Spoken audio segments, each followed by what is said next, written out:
വാണിയുക അനാഥമെന്നുള്ള നാഥനെ വാണിമാതാവി വർണ്ണവിഗ്രഹി വേദാഗ്നിയെ നാമന്തിയെന്നുള്ള ആവിനെ മനനം ചെയ്യണാവാണി യഥാകാന്തി ദിവപരം വാരികോത്ഭവമുഖവാര്യവാസൻ വാരി തന്നെ ഇരമാരകമകൾ ഭാരതീ പദാവലി പൂർണ്ണകാലി ആരാധനം മംഗലശ്രീ കൃഷ്ണവംശത്തിൽ വന്ന് കൃഷ്ണനായി പിറന്നു വിഷ്ണുവിശ്വാത്മാ വിശേഷിക്കാൻ ഗ്രഹിക്കണം വിഷ്ണുരൂപവ സുഖ നന്ദനപുത്രൻ വ്യാസൻ വിഷ്ണുദാനവന്ന് പിറന്ന അപൂർവൻ വിഷ്ണുവൻ മായാമെല്ലാം കൃഷ്ണനാം പുരാണകർത്താവ് സർവീശ്വരവണമി ഓം ശ്രീ ഗണേശായ നമഃ ഓം നമോ ശ്രീ ആദ്യ വേദപ്രതിപാദ്യ വേദയ സംവേദ്യ ആത്മരൂപ ഓം തത്സത് ഓം ഭൂർഭുവസ്വഃ തത്സർവ്വവരേണ്യം ഭർഗോ ദേവസ്യ ധീമഹി ധിയോ യോ നഃ പ്രചോദയാത് ഓം സൈശ്വരായ ധീമഹി സത്യദേവായ ധീമഹി തന്നഃ സർവ്വം പ്രചോദയാത് ഓം ശാന്തി ശാന്തി ശാന്തി.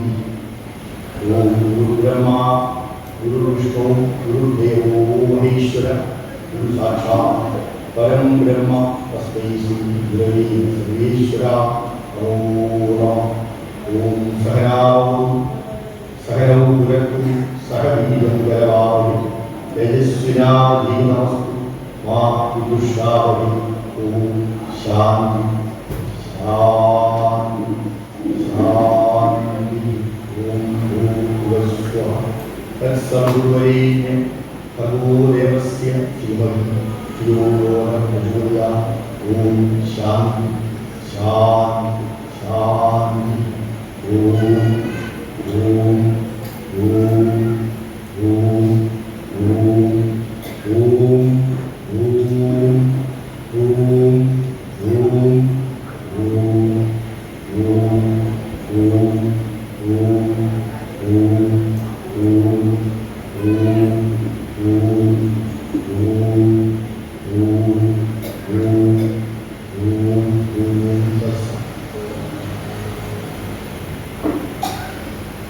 വളരെ ആത്മാ ചൈതന്യം നിറഞ്ഞു വിളങ്ങുന്ന ഈ മഹാക്ഷേത്രത്തിൽ ഭാഗവത സപ്താഹത്തോടനുബന്ധിച്ച് അതും ബഹുമാനായ ശ്രീ കുണ്ടാരപ്പള്ളി മഹേശ്വരൻ നമ്പൂതിരി അവരുടെ നേതൃത്വത്തിൽ നടക്കുന്ന ഭാഗവത സപ്താഹത്തോടനുബന്ധിച്ചുള്ള ഉദ്ഘാടന ചടങ്ങുകളോടനുബന്ധിച്ചുള്ള ഒരു ഈ ചാരുതയാകുന്ന മനോഹരമായ ഈ സന്ധ്യയിൽ ഇത്തരം ഒരു പ്രഭാഷണത്തിനായി എന്നെ വിളിക്കുവാൻ സംഘാടകരെ പ്രേരിപ്പിച്ച ആത്മ ചൈതന്യത്തിന് മുമ്പിൽ എൻ്റെ സാഷ്ടാംഗ പ്രണാമം. ആ ആത്മചൈതന്യം പ്രേരിപ്പിച്ചതനുസരിച്ച് എന്നെ വിളിച്ച ബഹുമാനായ ഡാക്ടർ സുഹൃത്ത് ശ്രീ ഹരിസാറിനും എൻ്റെ സംഘാടക സമിതിയുടെ ശ്രീ സുഭാരനായ സാറിന് Shri C R Prakashan Shri P K Viswanathan Unnikrishnan E K Bhadran Unnikuttan തുടങ്ങി എല്ലാവർക്കും നിങ്ങൾ ഓരോരുത്തർക്കും സഹോദരി സഹോദരന്മാർക്കും സജ്ജനങ്ങൾക്കും കുഞ്ഞുങ്ങൾക്കും എല്ലാം എൻ്റെ വിനീതമായ നമസ്കാരം. ഭാഗവത സപ്താഹത്തോടനുബന്ധിച്ച് ഉള്ള ഒരു മഹാത്മ പ്രഭാഷണം. ആദ്യമായി ഭാഗവത സപ്താഹത്തെക്കുറിച്ച് പറയുമ്പോൾ വിളിക്കുന്ന ആ ആചാര്യൻ ഭഗവാനായി കാണണം നാമകമായി പറഞ്ഞു. ഇവിടെ ഇരിക്കുന്ന ഈ ഈശ്വരനെ നിങ്ങളുടെ ദീപാരാധനയ്ക്ക് എങ്ങനെ കാണുന്നു അതേ രീതിയിൽ ഭഗവാനായി ആചാര്യനെ കാണണം. അതിൻ്റെ ആ യജ്ഞത്തിൽ പങ്കെടുക്കുന്ന എല്ലാവരെയും കാണണം എന്ന് ആദ്യമേ ഞാൻ സൂചിപ്പിക്കുകയാണ്. അവിടെ ഈ ആധ്യാത്മിക കാര്യങ്ങളിലേക്ക് കടക്കുന്നതിന് മുമ്പ് ഒരു പ്രഭാഷണമായാലും ഒരു നാമജപമായാലും അതിലേക്ക് കടക്കുന്നതിന് മുമ്പ് ആദ്യമായി മഹാഗണപതിയെ വന്ദിക്കും. മഹാഗണപതിയെ വന്ദിക്കാനുള്ള ഭാഗവതത്തിലെ പ്രഥമ ശ്ലോകത്തിലെ ആ ഏറ്റവും ശ്രേഷ്ഠമായ സത്യം പരം ധീമഹി എന്ന പദത്തെ ഒരു മഹാഗണപതി വന്ദനമായി വംശീധരൻ എന്നൊരു ശ്രേഷ്ഠ ആചാര്യൻ വിശേഷിപ്പിച്ചിട്ടുള്ളത് ഓം സ്വേരധാമ്ന നിരസ്ത കുഹകം സത്യം പരം ധീമഹി എന്നാണ്. ഓം സ്വേരധാമ്ന നിരസ്ത കുഹകം സത്യം പരം ധീമഹി എന്ന് പറഞ്ഞാൽ സ്വന്തം പ്രകാശത്താൽ നമ്മുടെ എല്ലാ പ്രാരബ്ധ വിഗ്രഹങ്ങളെയും ഇല്ലായ്മ ചെയ്യുന്ന മഹാഗണപതി തമ്പുരാൻ നമസ്കാരം. ആ മഹാഗണപതിയെ നമസ്കരിച്ചുകൊണ്ട് മാത്രമേ ഏത് യജ്ഞവും ആരംഭിക്കാവൂ. മഹാഗണപതിയെ നമസ്കരിച്ചു കഴിഞ്ഞാൽ ഭാരതമായാലും ഭഗവത്ഗീതയായാലും ഭാഗവതമായാലും രണ്ടാമത് നമസ്കരിക്കേണ്ടത് മഹാഭാരതത്തിൽ ആദിമ ശ്ലോകമായി ഭാഗവത മഹാത്മ്യത്തിലെ ഒരു പ്രമുഖ ശ്ലോകമായി പറഞ്ഞിട്ടുണ്ട്. നാരായണം നമസ്കൃത്യ നരം ചെയ്ത നരോത്തമം ദേവി സരസ്വതി വ്യാസം തപോ ജയം ഉദീരി. ആദ്യം ഈ പ്രപഞ്ചത്തിന്റെ ഊർജമായ, ഈ പ്രപഞ്ചത്തിന്റെ ചൈതന്യമായ, നാമെല്ലാം ദീപാരാധനയുടെയും സിദ്ധി ആരാധനയുടെയും തൊഴുന്ന ഈ പ്രപഞ്ച ചൈതന്യമായ നാരായണനെ ആദ്യം നമസ്കരിക്കണം. ഈ പ്രപഞ്ചമായ നിറഞ്ഞിരിക്കുന്ന അഖണ്ഡ ബോധ പരബ്രഹ്മ ചൈതന്യത്തെ ആദ്യം നമസ്കരിക്കണം. രണ്ടാമത് ഈ പ്രപഞ്ച ചൈതന്യമായ നാരായണന്റെ എല്ലാ ശക്തിവിശേഷങ്ങളും ഏറ്റുവാങ്ങിക്കൊണ്ട് ഇവിടെ അവതരിച്ചിട്ടുള്ള ശ്രീരാമനെ, ശ്രീകൃഷ്ണനെ, സത്യസായി ബാബയെ, ആരും ഏത് അവതാര പുരുഷന്മാരെയും രണ്ടാമതും നാം നമസ്കരിക്കണം. മൂന്നാമത് ഈ അവതാര പുരുഷന്മാരോട് ചേർന്ന് നിന്നുകൊണ്ട് ഈ ലോകത്തിന് നന്മയ്ക്കായി പ്രവർത്തിക്കുന്ന തെക്ത ജീവന്മാരായ മനീഷികളുണ്ട്. അവതാര പുരുഷന്മാരോട് ചേർന്ന് നിന്നുകൊണ്ട് ഈ ലോകത്തിന്റെ നന്മയ്ക്കായി പ്രവർത്തിക്കുന്ന തെക്ത ജീവന്മാരായ മഹാമനീഷികളുണ്ട്. അവരാണ് മനുഷ്യരുടെ നരന്മാർ. അവരെ നമസ്കരിക്കുന്നത്.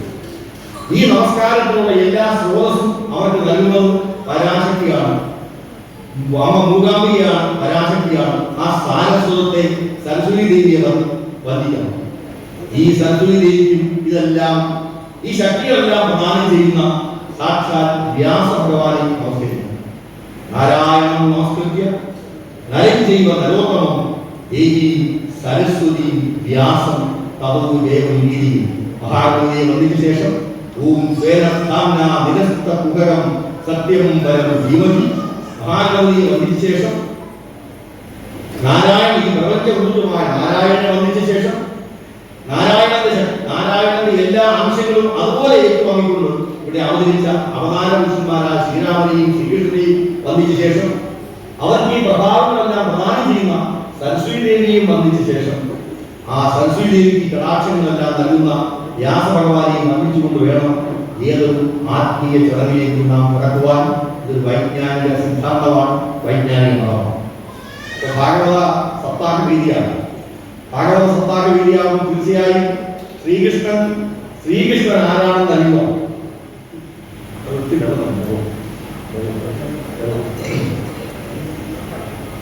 ഭാഗവത സപ്താഹ വേദിയാകുമ്പോൾ തീർച്ചയായും ശ്രീകൃഷ്ണൻ ആരാണെന്ന് അറിയുവാൻ നമുക്കെല്ലാം ഏറെ താല്പര്യമുണ്ട്. നമുക്കറിയാം ശ്രീകൃഷ്ണൻ. നാരായണ സ്വാമിയുടെ രണ്ട് വിശിഷ്ട ഭാവങ്ങൾ ആരാധനാമൂർത്തിയായുള്ള ഈ ക്ഷേത്രത്തിൽ ആരാണ് ശ്രീകൃഷ്ണൻ? ശ്രീകൃഷ്ണൻ ആരാണ്? എന്താണ് ശ്രീകൃഷ്ണ സങ്കല്പം? ഓരോ അണുവിലും സ്ഫുരിക്കുന്ന പരമാത്മ ചൈതന്യമാണ് ശ്രീകൃഷ്ണൻ. ഓരോ നാം ഇവിടെ ആരെയാണ് പ്രാർത്ഥിക്കുന്നത്? ഓരോ അണുവിലും സ്ഫുരിക്കുന്ന പരമാത്മ ചൈതന്യമാണ്. നിസ്തുലമായ പ്രേമസ്വരൂപനാണ് ഭഗവാൻ. ഓരോ അണുവിലും സ്ഫുരിക്കുന്ന പരമാത്മ ചൈതന്യമാണ് ഭഗവാൻ. നിസ്തുലമായ പ്രേമസ്വരൂപനാണ് ഭഗവാൻ. വാചാഗോചരമായ സത്യമാണ് ഭഗവാൻ. വാക്കുകൾക്ക് അതീതമായ സത്യമാണ് ഭഗവാൻ. ഓരോ അണുവിലും സ്ഫുരിക്കുന്ന പരമാത്മ ചൈതന്യം, നിസ്തുലമായ പ്രേമസ്വരൂപൻ, അതീന്ദ്രിയമായ ധർമ്മബോധം, വാചാഗോചരമായ വാക്കുകൾക്ക് അതീതമായ സത്യമാണ് ഭഗവാൻ ശ്രീകൃഷ്ണൻ. കവി പറഞ്ഞതുപോലെ, ഉള്ളൂരിന്റെ ഒരു കവിതയിൽ പറയുന്നത് പോലെ, കരുത്തുറുങ്കിനകത്ത് അമ്മ കണി കണ്ട ദിനം മുതൽ കാത്താളൻ എയ്ത കണയാൻ കാത്താർ വീണ്ട ദിനം വരെ കണ്ണൻ കപട ഗോപാലൻ ചൈതന്യാമ്പു ഖനാകനും ചെയ്ത കാര്യങ്ങളൊക്കെയും ജഗന്മോഹൻ. എല്ലാ കാര്യങ്ങളും ജഗന്മോഹനമായി ചെയ്ത ആ ഭഗവാൻ ശ്രീകൃഷ്ണനെ ആദ്യമായി ഒരു ഭാഗവത സപ്താഹ കഴിഞ്ഞ് നാം ആദ്യം മനസ്സിലാക്കണം. തീർച്ചയായും അവതാരങ്ങൾ വെച്ച് സമാനമില്ലാത്ത പൂർണ്ണ അവതാരമായ, സർവജ്ഞനായ, സർവവ്യാപിയായ, സർവസന്നിധാന സാമഗ്രിയമായ, അതേസമയം സഹോദരനും സുഹൃത്തുമായ അച്ഛനമ്മമാർ എങ്ങനെ പ്രാർത്ഥിച്ചോ അതേ രൂപത്തിൽ അച്ഛനമ്മമാരുടെ മുമ്പിൽ അവതരിച്ച 8-ാം വയസ്സിൽ രാസക്രീഡ നടത്തിയ, 7-ാം വയസ്സിൽ ഗോവർദ്ധനോദ്ധാരണം നടത്തിയ യോഗികാരമനായ ആനന്ദചിന്തയനായ യോഗികൾക്കും ഈശ്വരനായ യോഗേശ്വരന്മാർക്കും ഈശ്വരനായ യോഗേശ്വരേശ്വരനായ ഈശ്വരന്മാർക്കും ഈശ്വരേശ്വരനായ മന്മഥനായ അച്യുതനായ ഹരേ രാമനായ ഹരേ കൃഷ്ണനായ ഈ ഭഗവാനെ നേരെ മനസ്സിലാക്കുവാൻ ഉള്ള ശേഷി ഭഗവാൻ തന്നെ നമുക്ക് തരട്ടെ.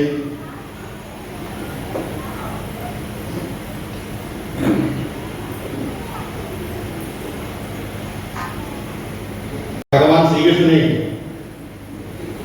ഏറ്റവും നന്നായി സ്തുതിക്കുന്നത് കൃഷ്ണാവതാരത്തിന് മുമ്പ് ബ്രഹ്മാവിന്റെ ഒരു സ്തുതിയുണ്ട് ഭഗവാൻ കൃഷ്ണനെ.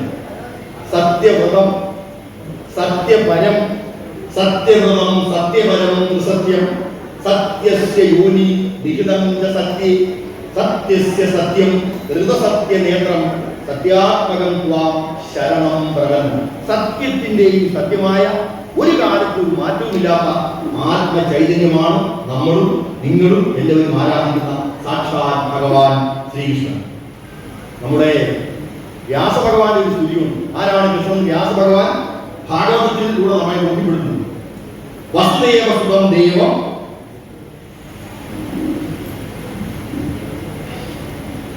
കൃഷ്ണൻ ജഗദ്ഗുരുവാണ്. വസുദേവസുതം ദൈവം കംസചാണൂരവർദ്ധനം ദേവകീ പരമാനന്ദം കൃഷ്ണം വന്ദേ ജഗദ്ഗുരു. ഈ ജഗദ്ഗുരുവാണ് കൃഷ്ണൻ ലോകത്തിന്റെ ഗുരുവാണ്. വസുദേവസുതം ദേവം കംസചാണൂരവർദ്ധനം ദേവകീ പരമാനന്ദം കൃഷ്ണം വന്ദേ ജഗദ്ഗുരു. ഈ ലോകത്തിന്റെ മുഴുവൻ ഗുരുവാണ്. പിതാസ്യ ലോകസ്യ ചരാചരസ്യ ത്വമസ്യ പൂജ്യച്ച ഗുരു ജയാനന്ദം ഭഗവത്ഗീതയിൽ പറയുന്നു. ഭഗവാൻ സച്ചിദാനന്ദ രൂപനാണ്. സച്ചിദാനന്ദ രൂപായ വിശ്വോത്പത്തിയാദി ഹേതവേ താപത്രയ വിനാശായ ശ്രീകൃഷ്ണായ ഭയം എന്ന് വ്യാസഭഗവാൻ തന്നെ ശ്രീകൃഷ്ണനെ വിശേഷിപ്പിക്കുന്നു. വ്യാസഭഗവാൻ ശ്രീകൃഷ്ണനെ വിശേഷിപ്പിക്കുന്നത് സച്ചിദാനന്ദ രൂപം. സച്ചിദാനന്ദം സത്യം ജ്ഞാനം ആനന്ദം. സത്യം ജ്ഞാനം ആനന്ദം ഇതിന്റെ രൂപം, ഇതിന്റെ മൂർത്തി രൂപം. സത്യത്തിന്റെയും ജ്ഞാനത്തിന്റെയും ആനന്ദത്തിന്റെയും മൂർത്തി രൂപം സച്ചിദാനന്ദ രൂപായ വിശ്വ ഉത്പത്തിയാദി ഹേതവേ ഈ വിശ്വത്തിന്റെ ഉത്ഭവത്തിന് കാരണമായ ഭഗവാൻ താപത്രയ വിനാശായ എല്ലാവിധ ദുഃഖങ്ങളെയും ഒഴിവാക്കുന്നു. 3 തരം ദുഃഖങ്ങളാണ് നമ്മളെ പ്രധാനമായി ബാധിക്കുന്നത്. ഒന്ന് ആധ്യാത്മിക ദുഃഖം, 2 ആദി ഭൗതിക ദുഃഖം, മറ്റൊന്ന് ആദി ദൈവിക ദുഃഖം. ഈ 3 തരം ദുഃഖങ്ങളും ഇല്ലാതാക്കുന്ന സച്ചിദാനന്ദ രൂപനാണ്. സത്യം ജ്ഞാനം ആനന്ദം ഇതിന്റെ മൂർത്തി രൂപമാണ്.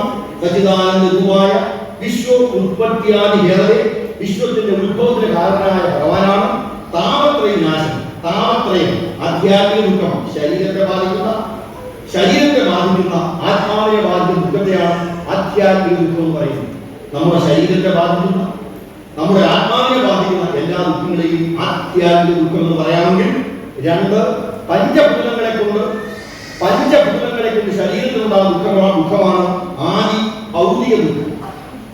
ഇനി നമ്മളൊന്നും പ്രതീക്ഷിക്കാതെ ഇടി, മിന്നൽ, സുനാമി, വയനാട് സംഭവം ഒക്കെ ഉണ്ടായാൽ അത് ആദി ദൈവവ്യക്തിയാണ് ഉണ്ടാകുന്നത്.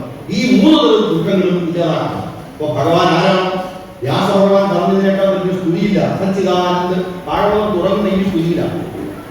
സച്ചിദാനന്ദ രൂപായ വിശ്വോത്പത്തിയാദി ഹേതവേ താപത്രയ വിനാശായ ശ്രീകൃഷ്ണായ ഭയം നമ എന്നല്ല നുമ എന്നുള്ള നാമ തന്നെയാണ്.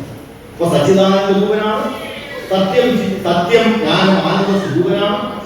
ഈ വിശ്വത്തിന്റെ ഉത്പത്തിക്ക് കാരണമാണ്. വിശ്വോത്പത്തിയാദി ഹേതവേ താപത്രയം ആധ്യാത്മികം ശരീരത്തെ ബാധിക്കുന്നത്. ആദി ഭൗതിക വസ്തുക്കളെ കൊണ്ട് പഞ്ചഭൂതങ്ങളെ കൊണ്ട് ശരീരത്തിലുണ്ടാകുന്ന പിന്നെ ആദി ദൈവവ്യത്യാസം നമുക്കൊരു നിയന്ത്രണവും ഇല്ലാത്ത നമ്മെ ബാധിക്കുന്നു. ഈ 3 ദുഃഖങ്ങളും ഇല്ലാതാക്കുന്ന സച്ചിദാനന്ദ സ്വരൂപനാണ്.